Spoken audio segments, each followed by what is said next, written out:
Hi friends, today we'll talk about how to fix or how to solve your Netflix app.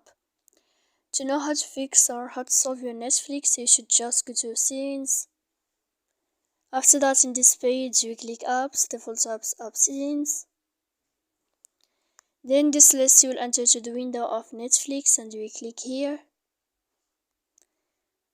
As you see in this page of app info, you will click on force stop and you will click OK. Here we'll enter to the window of storage.